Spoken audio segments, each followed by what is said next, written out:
Yo, what up folks, MTG here, and today we're taking a look at Cat Oven Dredge. I had a couple of different Dredge variants I wanted to kind of go through recently, and I thought it would be a good time before Wild Eldraine drops to kind of push one of them out here. And funnily enough, we're actually featuring some old classic Eldraine cards.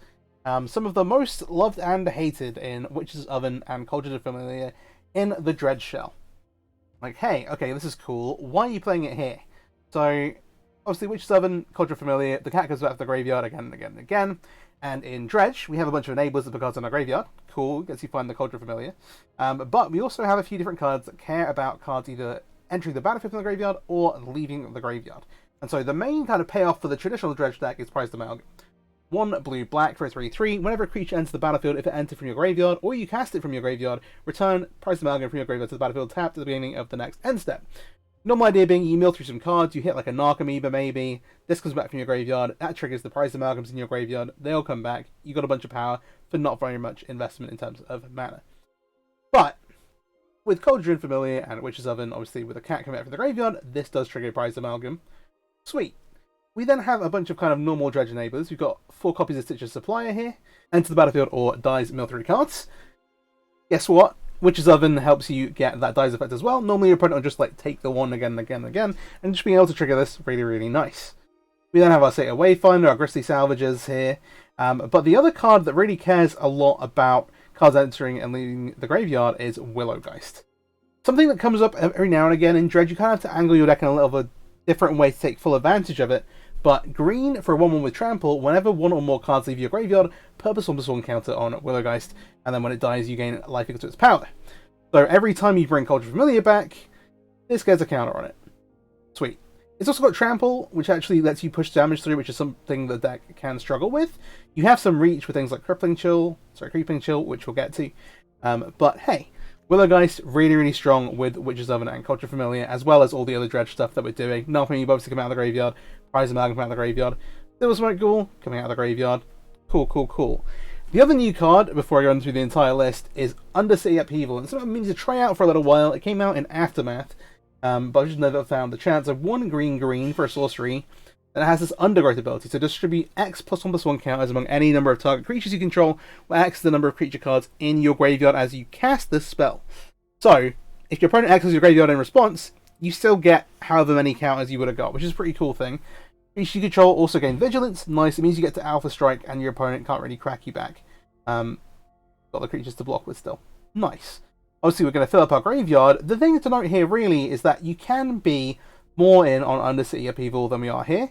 We're playing a pretty black-green skewed build. And we're playing a few non-creature enablers. So obviously Witch's Oven, not a creature. Grisly Salvage, not a creature. You can play some more creature-heavy variants. However, the power of Witch's Oven and Cauldron Familiar is what we're trying to test here, and Grisly Salvage is just the best enabler possible. Be able to find a land if you need one, be able to find like a creature, whether that be a creature's carry on going off with, whether it's Sata Wayfinder, Stitcher's Supplier, or in this case finding like Willow Geist for you to start kind of like building this up with. Really good. And just being able to control the 5 cards going into your graveyard. Nice. 5 cards, a lot of cards. Grisly Salvage is pretty much the best enabler in black and green. So, Undercity Upheaval here, still, obviously if you get to resolve it, does a lot of counters. You're going to have your graveyard stacked with creatures, we're still playing a ton, but I just wanted to just point out that you could be more in on it. One nice thing about it in this build, obviously it doesn't give Trample, is that normally, hey, you can put like the counters on a Narc Amoeba, fly over the top. Willow Geist is actually a really awesome place for these counters, because it has Trample, but then also, later on, if it dies, and you've not killed your opponent, you gain a bunch of life back, which is cool. Right, so, the overall list. So we've got 4 copies of our Willow Geist, awesome, and 4 copies of Stitcher's Supply, which is our only 1 mana enabler. The other good 1 mana enablers are in blue, and we're more in on black-green here. So you could play like Merfolk Secret Keeper, or Otherworldly Gaze. Both okay, but again, with Willow Geist and also Undercity Upheaval, we're trying to max out on as many creatures as we can, while still having the good enablers where possible. We then only have 3 copies of Cauldron Familiar, and we're only playing 3 copies because it is a by itself, it's a pretty bad card. If you draw Witch's Oven by itself, it can enable Stitcher's Supplier, it can like put these things back in the graveyard instead of them getting exiled. It is actually a really solid, whereas Cauldron Familiar by itself does nothing.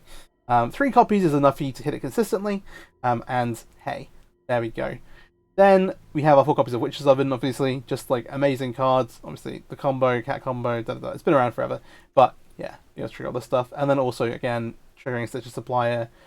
Getting these things into your graveyard when your opponent would be trying to exile them is actually really, really key to winning some games, especially versus control. And so, yeah, a solid addition overall.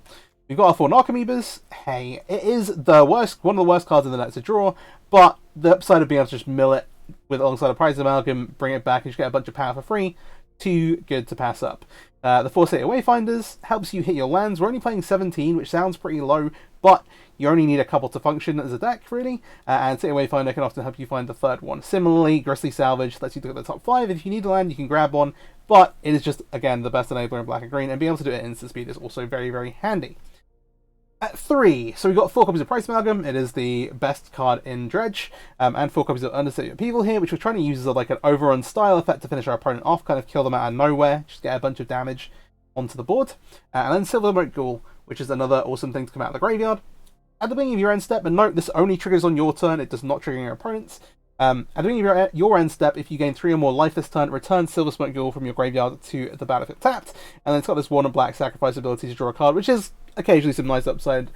But hey, and the way we bring this back is with Creeping Chill. So deals 3 damage to each opponent, you gain 3 life, and then when it's put into a graveyard from your library, so if you mill through it, you can exile it and it deals 3 damage to each opponent and you gain 3 life for free. If your opponent manages to somehow exile it with the trigger on the stack, unfortunately you don't get it, but that's fine. This brings back Silversmoke Ghoul, which is amazing, because again, it's just a bunch of free damage and then a bunch of free power. Free stuff's really, really good, especially when it's killing your opponent. So, that is the actual spells. Land-wise, again, we're pretty heavy into black and blue, but we have some blue sources to cast Prized Amalgam and Narcomoeba. We have a Takenuma and 1 Boseiju. Boseiju obviously really, really important. We're going to be playing best of 1 today, but I normally play a second one on the board for things like Rest in Peace. There's some problematic sideboard cards. It gives you some nice interaction for some weird stuff too. Takenuma, obviously, hey, it mills. It doesn't it still rarely comes up because like 4 mana is a lot. You're not like getting the legendary trigger off. But hey, you can mill some stuff, get back a Willow, Geist, State Wayfinder. It's upside. It's upside. We then have a Dark Six Shores with 3 Botanical Sanctums. The reason for this is that we need more green mana for more green mana for Undercity Upheaval. And then obviously we've got 4 extra blue sources here alongside 2 copies of Mana Confluence, which does hurt a little bit, but does tap for all 3 colours, which is handy. Prize Amalgam is the important thing to cast out in your hand. The Narcomoebas are largely dead in your hand, but in a pinch you can cast them out, giving us a total of 6 blue sources, and we can also kind of dig for them with Grisly Salvage and State Wayfinder here, if need be. Then we've got our black-green dual lands, kind of the core. 4 copies of Blooming Marsh, 4 copies of Evergreen Tomb, 1 copy of Darkboard Pathway. I'm reluctant to play a basic here. So you can get like Field of Ruins, but hey, this Darkboard Pathway I guess could be a swamp. It's a little tricky because you obviously have a bunch of 1 mana spells of both colours that you want to cast. I think it's not worth it for the like very occasional time that you will draw a basic. Maybe the answer is you play a basic swamp and just leave the Takenuma at home because 4 mana is a lot to activate it, but hey, this is where we are. Right, let's hop into some best of 1 rant games. So, really quick on that, I do think that if you want to play Dredge, obviously if you're playing sideboarded games, your opponent's going to have a bunch of hate cards. Most of the time, like, because Greasefang's so popular, everybody has some form of graveyard hate. People do cheat occasionally.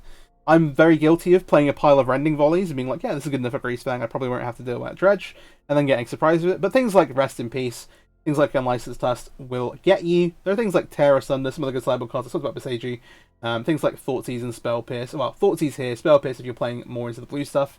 That are pretty good against some of those. But it does excel in best of 1, because obviously your opponent doesn't have access to any of that graveyard hit stuff.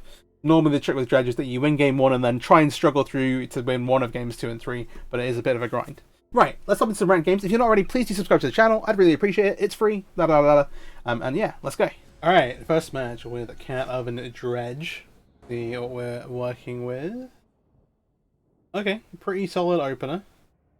Obviously need to play the Darkboard Pathway on black, but I'm going to keep this. There's interesting sequencing stuff. So, Blooming Marsh is Elvish Mystic actually implies elves. Normally you have to guess between 1 and green, but Blooming Marsh black definitely implies. We have double Cauldron Familiar with no oven. I'm going to lead for Willow Geist. Aim to follow up with a Sigil Supplier. Even this way just lets us attack with the Willow Geist faster. In theory, like if you hit exactly right off of Stitch's Supply, obviously you can hit like Narcobeam the Rise Amalgam. The third Undercity Upheaval is a little sketchy. Not gonna lie. Alright, War Master into another elf is like the best possible start here. I have to give them a no attacks. See what they do. Okay, double War Master. Again, they can't activate these yet, so it's like, okay, fine, but they've gone super wide. If they have something like a Nykthos, no way to generate a bunch of mana, or if they have a pile of like they can company into a couple of lords. Things they are on Sentinel. Another land. Oh dear. This hand has not worked out. I had to kind of hold these back. Maybe we get to trade the Stitch's player in, but it's likely that our opponent doesn't attack us until they have actual lethal damage. At the minute, they have 3, 4, 5, 6 mana. They need a 7th. They've got a land drop still, and they'll be able to activate this. But they'll have to at least tap a couple of creatures at the moment to make that happen. I can confidently say that we're pretty... Oh. Yeah. With Shaman, we are dead next turn. Do your War Master activation here. They're not going to attack, though. Which is interesting, because you're not killing me this turn, but you definitely are killing me next turn. I'm going to double block the Sentinel, deny the mana. I'll just trade off with the little guys. No, the mana seems like the best way. So they need 3, 4, 5, 6. Yeah, they need a 7th mana to activate. We are maybe in danger anyway. We'll need to draw and hit well off the Supply Mill. Well, to be in any kind of chance of crawling our way back. So, let's see. Okay, that's not gone great. And we drew a creepy. Our 3 draws being creepy chills of Go on the 3rd upheaval have not been good. Yeah, we are dead. Alright, second match in. We can already learn a little bit from that game.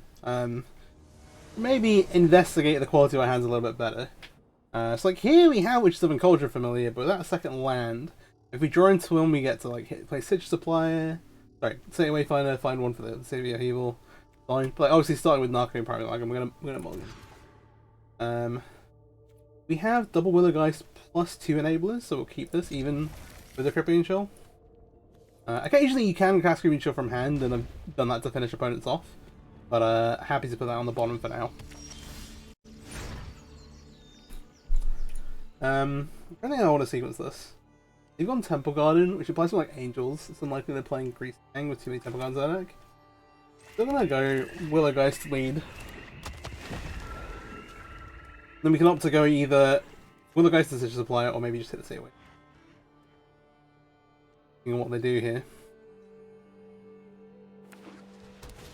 Planes. Okay, not a Bishop of Wings. That makes me happy. I need to stop drawing this. Good. Let's go for the... Figure the upside play then. Get the second Willow Geist to place it for attack next turn. Place this to Supplier out. See what we hit here. Okay, we're not being a great showcase for the Dredge deck so far, to be honest.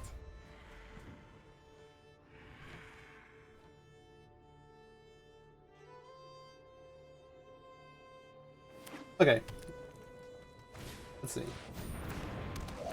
So, Apparition... Yeah, they're going to take one of the Geist away. We have one creature. We drew a prize. I want to say that we've been a bit unfortunate. I know it feels like I might be going out on a limb here, but I want to say that.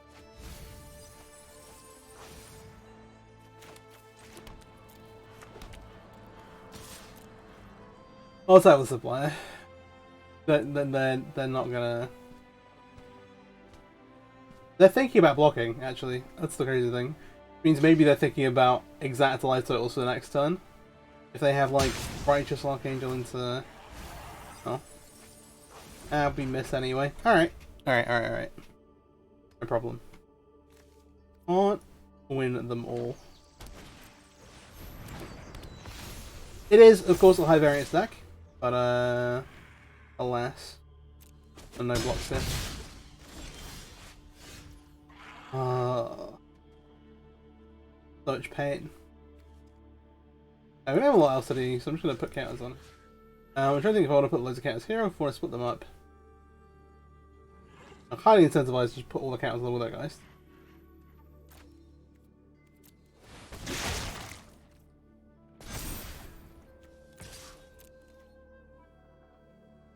We'll do that.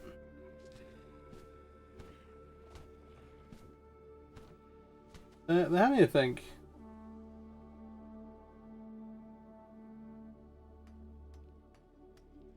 Okay. What are we in the tank about? This isn't a 14. Counters. And we get Vigilance as well. They can't attack with Skycap Apparition. That's kind of nice.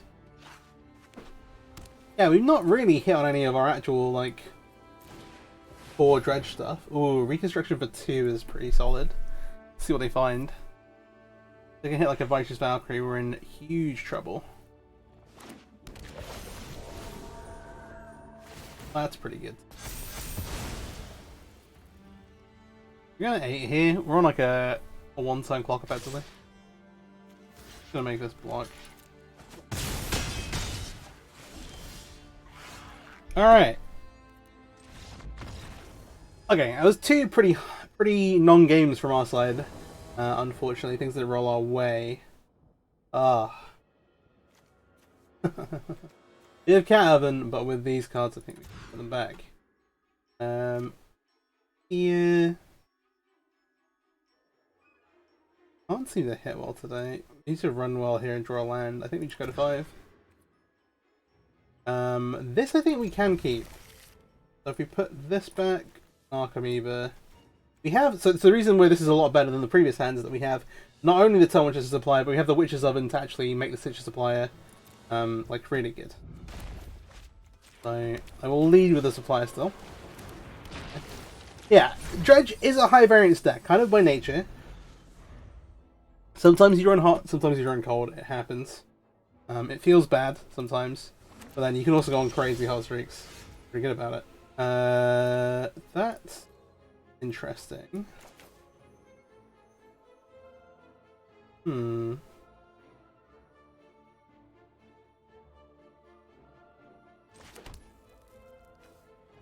Red cards are interesting.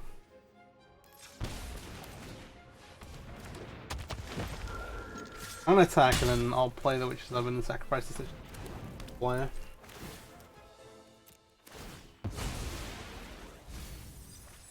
No. Alright, well.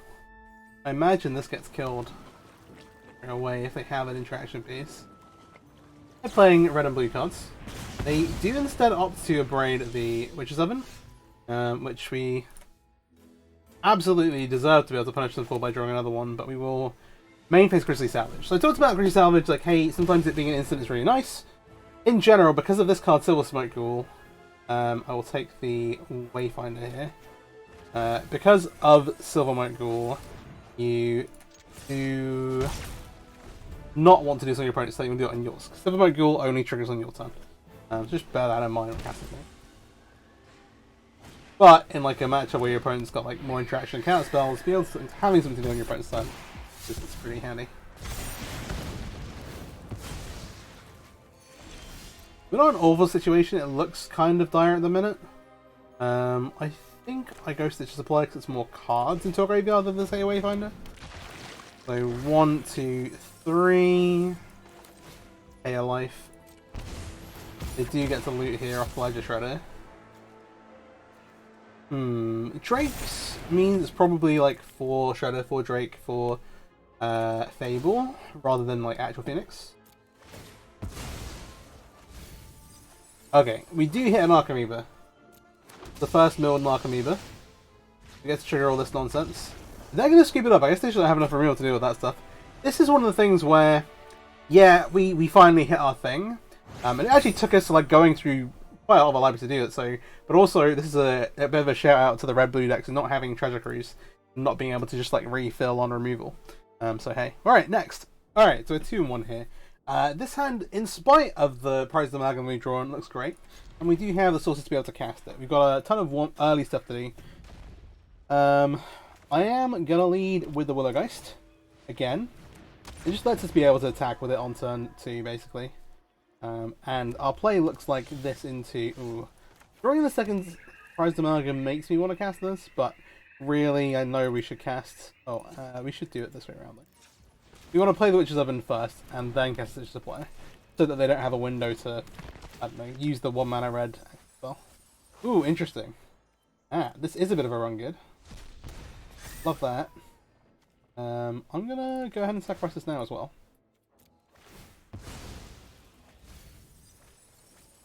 Ooh. Alright, well this is the best start we've had today.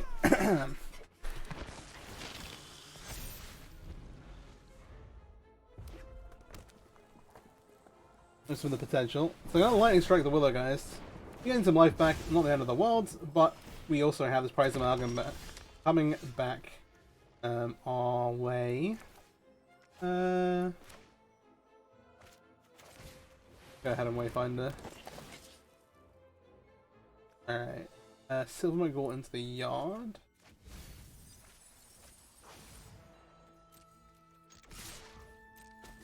Tangle these. They're gonna 9. I am gonna shock myself. We're on 24 life. I'll just play the extra one of these out now. Just in case something disaster happens. They've shown Lightning Strike so far though, so I'm not too worried about Anger of the Gods. Ferocidon is annoying, for sure. But they're also losing the life battle pretty hard. I'm gonna make these attacks.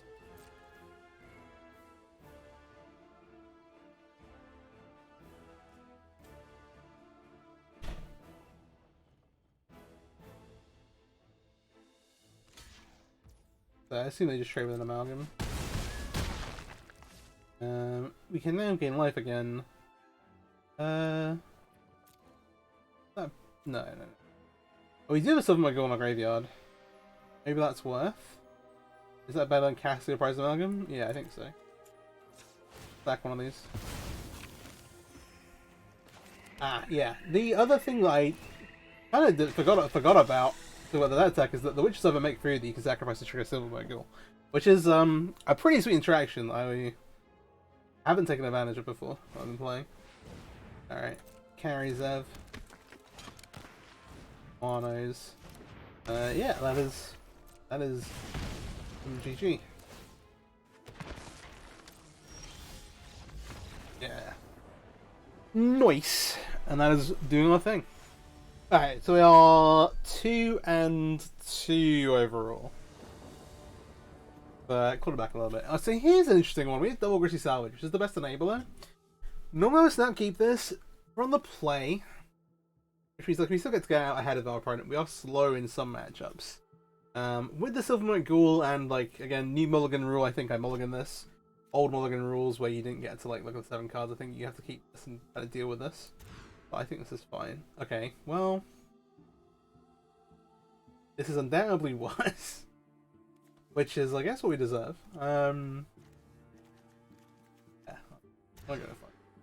It worked out last time. What's the worst that can happen? We're putting back Silver Magor. Keep these cards. You know what? We're gonna live and die by the Undercity Upheaval. Or we won't. I will live and die by not drawing a second land. But we've got to play to win.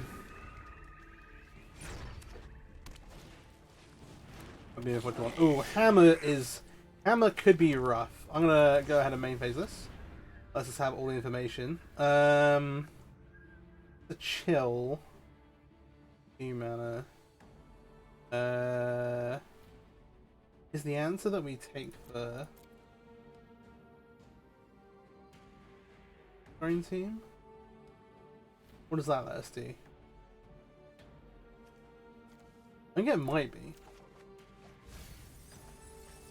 I'm gonna try and power up this upheaval.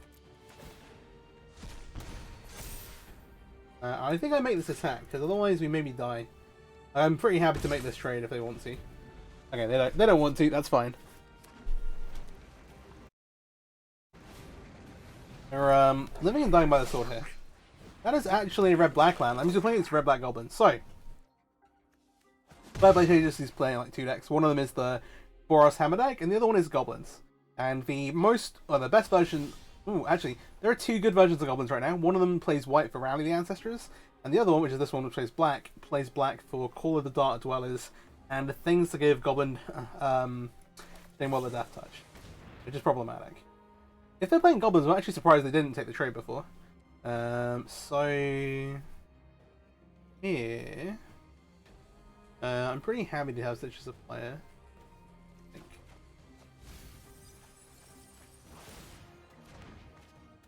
They have the option to try and gut Prospector down the Willow Geist. They have to sacrifice both creatures to do it. They're not gonna. Nice. I'll make the Stitch Supplier. We're preparing this Undercity Upheaval. It's going to be good one day. Where?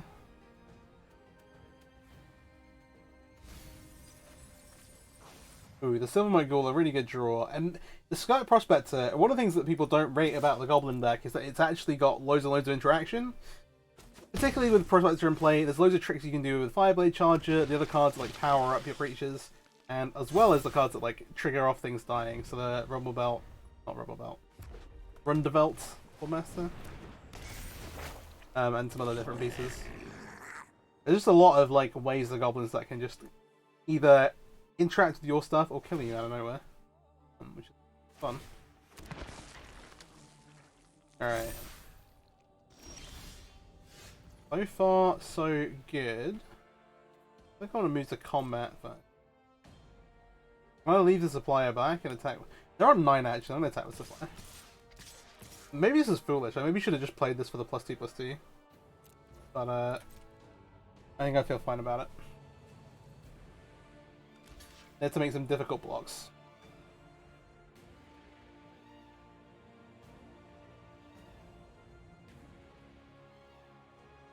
Yeah.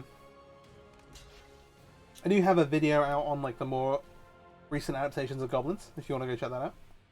That's something interesting. You don't have much as an explorer, but there are a lot of sweet things going on. So, no blocks here. This is going to get eaten. Getting eaten here, but they can redirect 1 damage away. They can kill the prize Amalgam here, but I'm not like, worried about that. Sure. See what we hit off the supplier.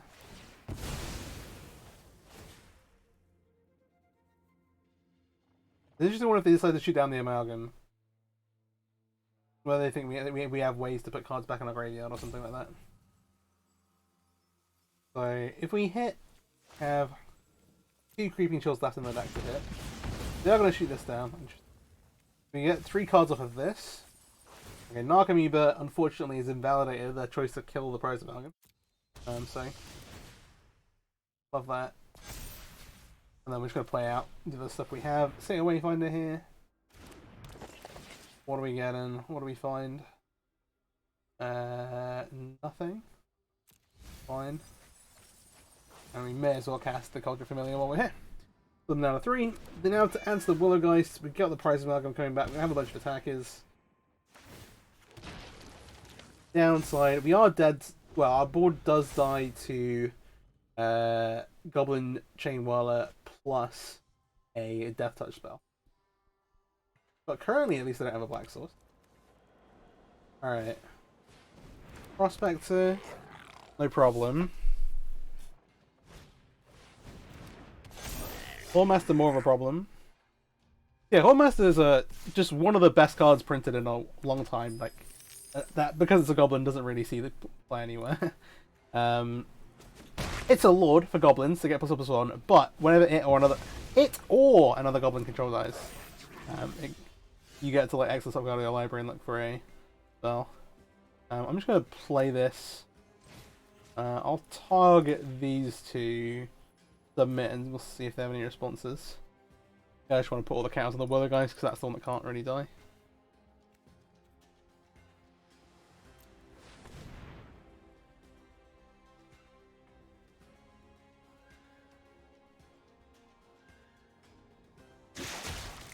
Yeah. Not enough people respect the Goblin deck. It's actually really good. It's taken down several like online Pioneer tournaments. Alright. So, we've turned the record around. We are 3-2. We have 2 lands. We have the Witch's Oven. We have Willow Geist. We have a State Wayfinder. So I'm going to keep this, I think. Maybe that's... We have like 1 actual enabler. think that's good enough here. We're going to be able to cast the prized Amalgam, I think. Opponent has kept it again. Maybe a couple of different things. There aren't enough of it. There's enough of diversity in Giganta Deck. I think I'm going to keep this. There's enough of diversity in Giganta Decks to not really be upset. Okay, sure. Is red white heroic?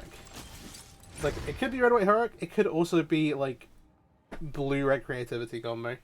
And there's not really a great way of telling.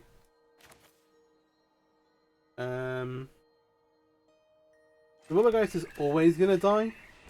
To the red 2 and 4 spell. That we're probably about to see right here. Okay, fair enough. No blocks. The 2 damage to one of your creatures, 4 damage to your opponents. That I can't remember the name of for some reason. So we find out we already have another land. I'm just gonna wait. I'm just gonna supply it here. See what we hit. 1, 2, 3. Okay. Take action. I should have actually. There's a couple of things. There's like some of the Dredge is like is really about like small optimization stuff, and so obviously it's definitely correct to do it when it's a removal spell, and obviously correct to.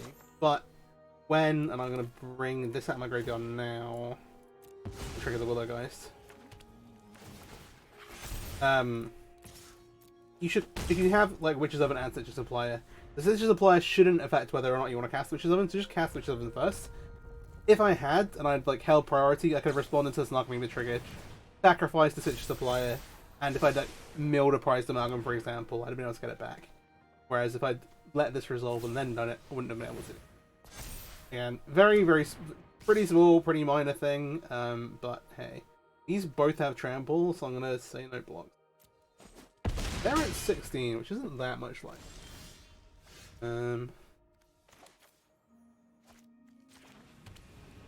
Okay. We also have the ability to sacrifice a Willow Geist, which isn't necessarily obvious.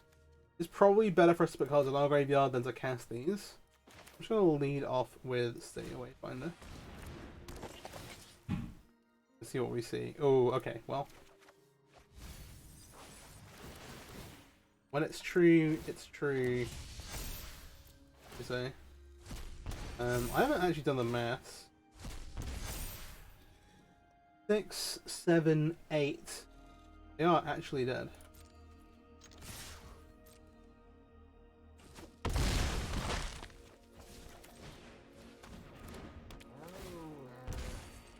And we'll just loop Cat Oven around.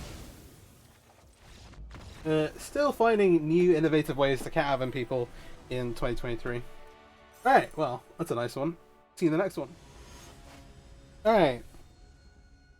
We are now 4 and 2? Yeah, we have certainly righted the ship. Okay, Double Stitch Supplier, that's what Witch's Oven is a snap keep, I think. I'm sure our sequencing this time. You used to want to play the first Stitch Supplier on turn 1 first. Then we want a Witch's Oven. Yes, we have an Archetype with it. Yes, we have a Prize Amalgam. The 9 cards of Guaranteed Mill on our hand, and eventually 12, is pretty strong. Partner's mulligan to 6 in the meantime. Let's see. No whammy. Okay, double Creeping Chill is good, but we'd rather have creatures in play. But the mulligan to 6, you start at 14. It's pretty cool. See what they're actually up to. Attacking Numa doesn't necessarily mean anything. Thoughtseize also not really telling. They maybe just take the Witch's Oven here. Probably the correct thing to snap off. That's fine. I think given that, we maybe just play the Narcreeper this turn. We keep guaranteed damage in play. Feels a bit weird, but we don't really know what they're up to yet. I feel okay about this.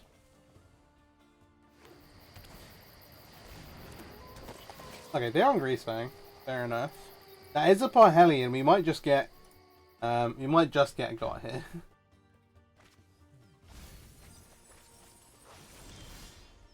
We have a third land. This is on 2 right now.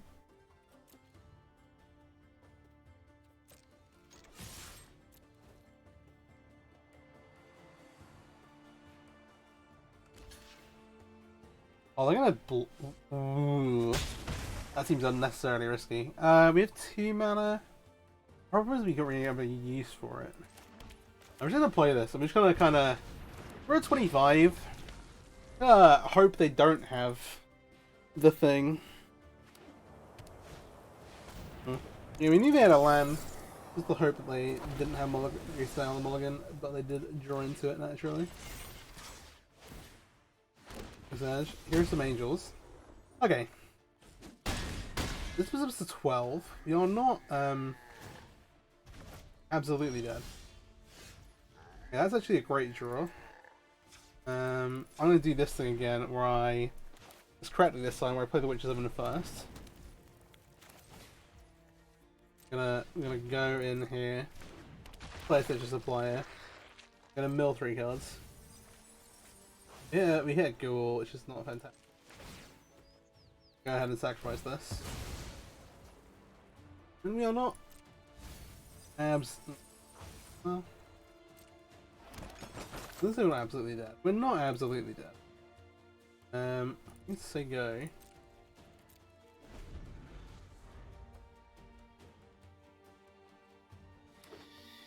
If they have a way to put the penalty back in the graveyard, then we are, yeah, pretty dead. But if not, interesting. The evolution version of the deck's kind of gone out of favour a little bit. Okay, Thought Seize Yourself, get a 7. Fair play, we take 16. I can block the big one, but we died the little. It's okay. Yeah, we got Grease Fang there. Okay, fair enough, it happens. That brings us to 4 and 3. I think a couple more. We've got some pretty different matchups, which has been nice. I did record a video with Green-Black mid-range of the day where I played against Lotus Field. 3. How many times in a row? 3 times in a row. Hey, that's the nice thing, I guess, about recording Best of 1 stuff. I kind of want to put the Cauldron Familiar back, but I should probably put the Grease. Not the Grease Fang, the Prize Amalgam. I've got PTSD. Okay. Need Supplier. Like, Supplier into Wayfinder is a very nice start. There's a good one there.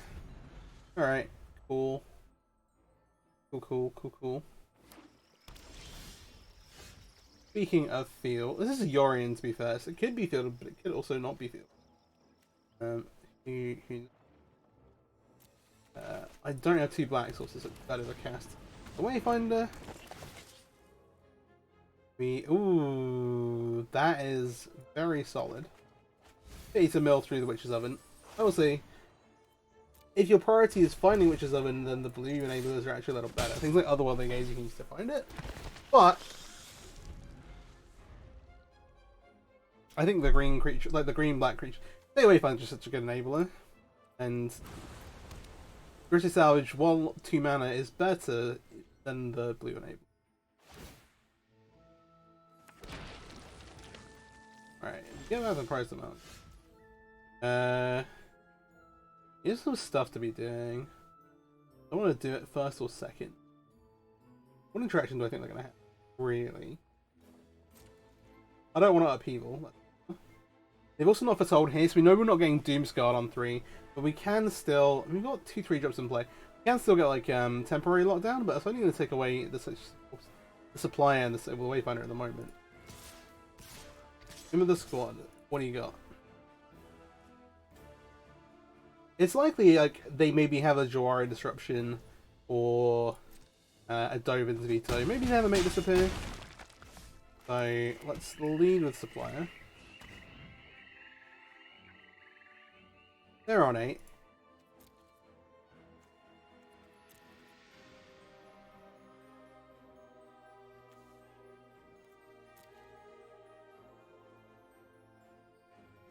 There are also some other cards that you could try and lean more into the Witches I've been playing with as well. There's a zombie, I can't remember the name of it, it's 2 mana, enters the battlefield, mill 3 cards, and then when it dies you get to add a creature card from your graveyard to your hand. Pretty nice. We'll activate this. I don't think we get a lot from retaining the... I think I do just 1, 2, 3, 5, 6, 7, 8, 9, 10. Moving to 7 does change the clock. Yeah. I was like, so if they somehow magic up an answer, we can like sacrifice a Silvermost Mogul to draw a card. But I don't think that's worth it. And here we kind of make sure they need to deal with more than one thing to be able to live. So, Deserted Beach. Yes.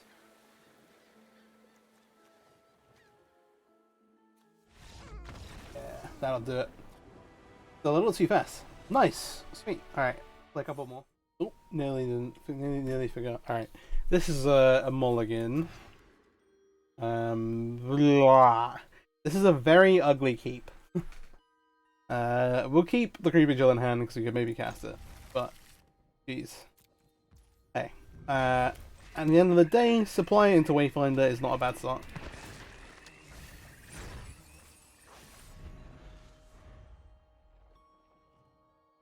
So we're at 5 and 3 now, I think.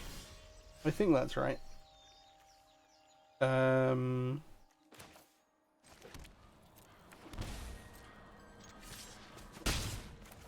Oh, Wayfinder here. Hey, we have a Creeping Chill to cast if we find lands. Ooh, okay. Many Amalgams in the yard. Amalgam to start means you're probably playing against Angels. That means you need to be super, super fast, because once they actually get the like life-gaining stuff onto the board, you're in a real world of hurt. Which, I mean, the game becomes unwinnable. So if this is like... Okay, never mind. It's Greasefang. Kind of still a similar thing, I guess. Funnily enough. Okay, we keep this. Well, that's actually really interesting. If they have natural Greasefang, this time we're in trouble. If we have to wait till the turn after, then we have them in a really good spot.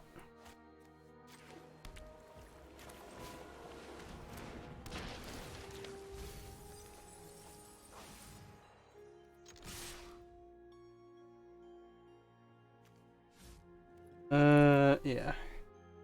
Just this for now. Need an air blocker as well.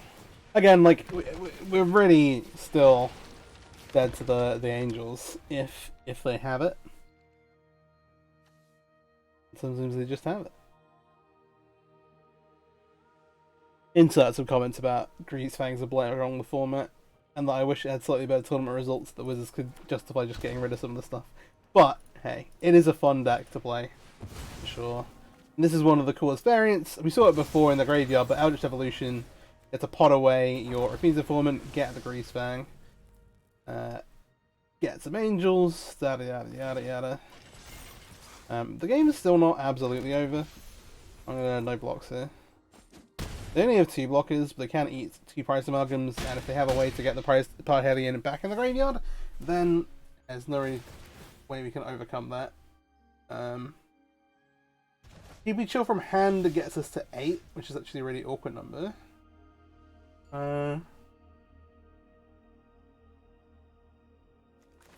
Let's just cast this. So I know what I'm dealing with.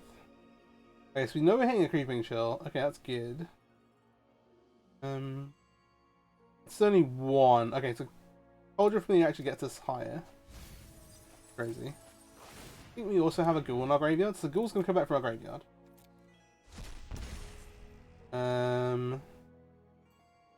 Okay. So bizarre. So I want to attack with all of these. So I need to keep the knocking back. If they can get another... I don't think they can, so I think I want to do something that looks like...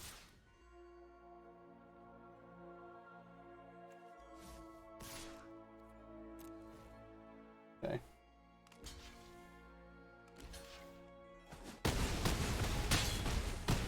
This is all reliant on them not having another way to get the Paladin into the graveyard. And it's tapped. Soldiers Familiar puts it up to 9 to survive the Angel attacks. This comes back. All the prize amalgams come back. Kill me. Gotta find a way. Ooh, Duress takes the Creeping Chill. Okay. makes it harder. It's just a case of do they have a way to get the pile into the graveyard. We can deal with Chariot. But 2 Temple Guardians is all the way. 2 Temple Guardians is all the stands of the way. If they have Black Source Witherbloom command, I will scream and end the video.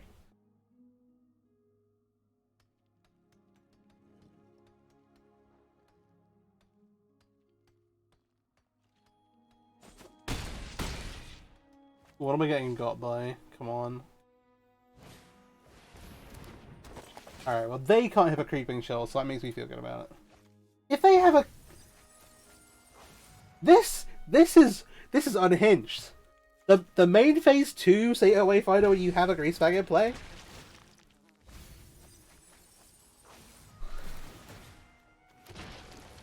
And the okay.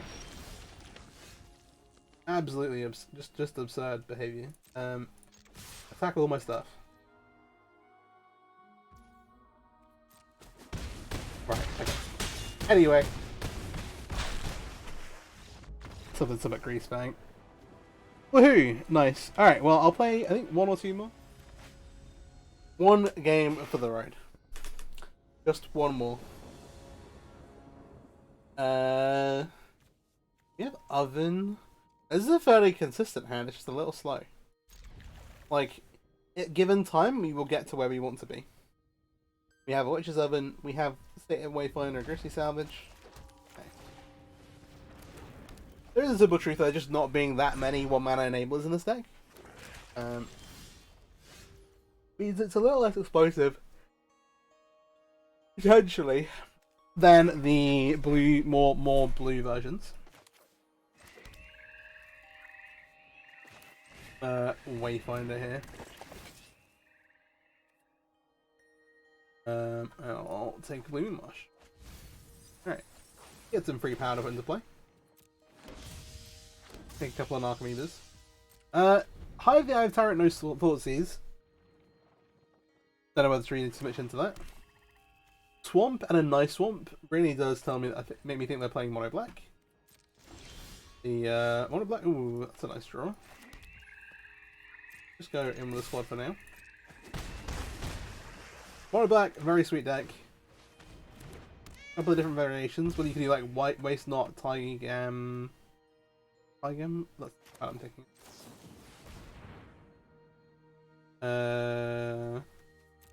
Not Graveyard.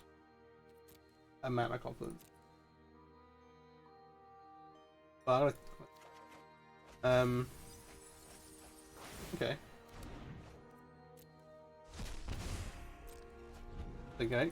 Alright. Alright.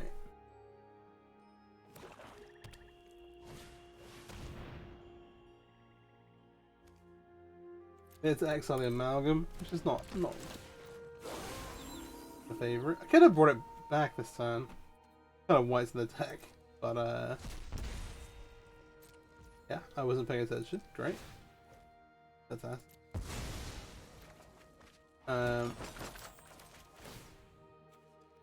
Yeah, the Trespass is a pretty good card versus Dredge, but can actually be too slow a reasonable amount of the time. I don't want to do this. They're on 13. Lead with such a supplier and just see what goes on. Alright.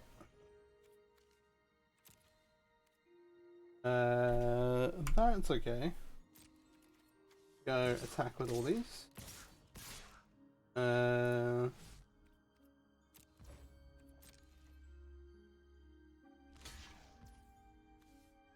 Oh, that's actually fantastic. Yeah, sure. See that. In that case, we get to sacrifice the Stitcher Supplier and do it.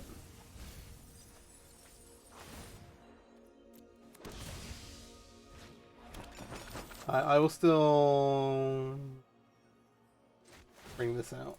We have plenty of creature sacrifice. There's not a notable downside to do that now. Means I don't have to, if I forget to like click through this or something, I don't get a thing. There are also the cards like Go Blank that they could be playing, which are problematic maybe. 2 cards in the graveyard right now. Turn on my creature sideways.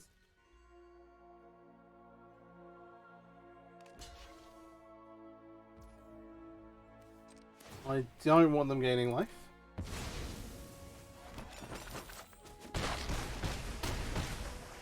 They're on 3, which is a good number. I like that number a lot. Do the Creeping Chill. Woohoo! Alright. Well, that's been the last game. I will see you in the wrap-up. Alright. Well, to kind of wrap things up, that started off a little badly, but ended up pretty well. I think we ended about 7-4. Somewhere pretty good. Maybe 7-5. But overall pretty strong. Like, the deck is quite high variance. There are some polarizing matchups. Angels is tough, but if you can get underneath them, you can get an explosive enough start, then hey, that's good. But obviously you're kind of all round relying on, hey, you are at the liberty of what comes off the top of your library, which you have to deal with. It's a nice one for, like, not getting too tilted. Like, if you play Dredge, that you're just going to have some unlucky games, and you're not going to hit your stuff, and you're going to have to deal with it. So, hey. Apologies if I seem salty at certain points. I was just, you know, it's, hey, all part of the game. As far as the list goes, I think this is quite compact. The Undercity Upheavals, I'm still a little torn on. I played a version of this that was more Sultai, just like all 3 colors. Playing more creature enablers, to the point where I was also playing like Ministry of Inquiries, the blue energy creature that taps to mill a player for 3 cards. But I thought this would be pretty strong. A lot of the concepts here are very, very good, but Undercity Upheaval has been a bit disappointing. Part of that is just there's not a good way to find it, and you want, like, a lot of the best enablers are actually non-creature spells. So I miss some of the blue cards. Willow Geist, I think, is really, really good. We didn't see it do, like, stellar stuff. There was the one game versus Goblins where they chose not to trade with it and then it just beat them down. Is really powerful, is really good with Cauldron familiar stuff. I think the Witch's Ovens are really, really good in the deck. They're really excellent with Stitch Supplier. They're really good with Price Amalgam. We didn't see much of control. Where we did, we kind of just beat them down fast enough. But being able to, like, make sure that our creatures that we want to go to the graveyard instead of getting exiled by, like, Leyline's Binding or like that. You still have to dodge Farewell. Like, all the control decks still play, like, one main deck Farewell and maybe another one on the sideboard. And so, hey, watch out for that. If you do want to play the deck in best of 3, there are some tools. I've made a bunch of different videos on Dredge, which are for best of 3, and so if you have a look at some of the sideboards there's things like Thoughtseize, Spell Pierce, Terra Sunder I mentioned before. There's some really good answers, and like some good options for graveyard hate of your own. In Historic, where you have access to more, like, you have Glimpse the Unthinkable. I tried this, like, plan where you sideboard into a mill deck and just try and mill your opponent out, which I've been able to get people with a little bit, but that's, like, a bit of a fun one. Overall, I think the deck is pretty solid. Like, there are a bunch of different ways to build Dredge. Tune as you will. There are things like Scrap Heap Scrounger. There are things like Haunted Dead, which you really miss sometimes. Being able to have that outlet to discard Prize Amalgam to is very, very valuable. Same with, like, the Silver Money Ghouls. You see, when we draw them, they do get stuck in our hand a little bit. There is a version that is even more all-in on, which is Oven, Cauldron familiar stuff, where you can play the Ox, that when you discard it, it makes treasure. With Haunted Dead. That's a lot of cards that don't do that much. And so, hey, there are some pretty powerful things you can do. Deck's good. Find a build that you like. Whether you want to play black-green, whether you want to play Sultai. Blue-black, also very good. Jace is excellent as well. Again, I've made maybe like 10 different variations of videos just kind of going through different iterations. So please do check those out if you're interested in Dredge-type things. It is one of my pet decks of the format. And, yeah. Do let me know how you find it, and if you've got any sick Dredge tech, do let me know in the comments as well. Hope you enjoyed the video. If you did, please do like, subscribe, share it around. I really appreciate it, and have a great day. Thanks for watching. Peace out.